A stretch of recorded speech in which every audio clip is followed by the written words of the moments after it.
In a quaint, isolated village, nestled in dense woods, there lived an elderly woman named Eliza, renowned for her herbal remedies and gentle nature.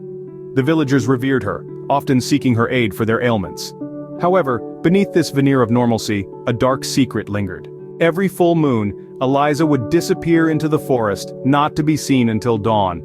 Villagers whispered about her involvement in ancient rituals, but no one dared to follow. Until one night, a brave young man named Thomas, fueled by curiosity and skepticism, decided to unveil the truth. Armed with a lantern, Thomas trailed Eliza into the heart of the woods. The deeper he went, the more the forest seemed to close in around him, the trees whispering in hushed tones.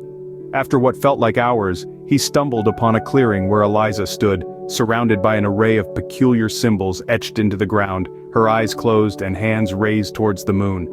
As Thomas hid, watching the scene unfold, he noticed the ground beginning to tremble. Suddenly, the earth cracked open, and from the fissure emerged grotesque, shadowy figures. Eliza, with a sinister smile, began to converse with these entities in an unknown language.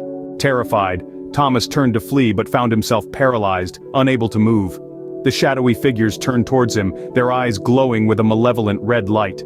Just as they began to advance, Eliza stepped forward, her expression changing to one of sorrow. In a twist of fate, Eliza revealed that these entities were ancient guardians of the village, bound to protect it from a far greater evil lurking beyond the woods.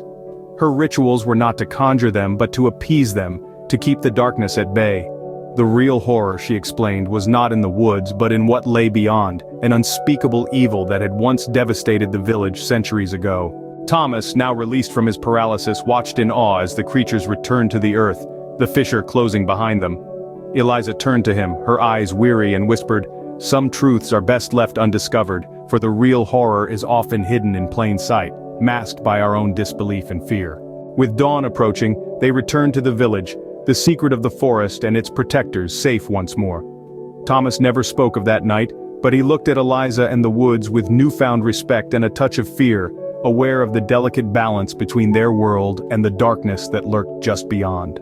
Remember, dear viewer, the world holds many secrets, hidden in the whispering woods or lost in the labyrinth of our cities. If you enjoyed this tale of unseen heroes and hidden guardians, don't forget to hit the like button and subscribe. Join us in our next journey as we unravel the mysteries of the world, and perhaps find a part of ourselves in the process. Together, let's keep the spirit of adventure alive.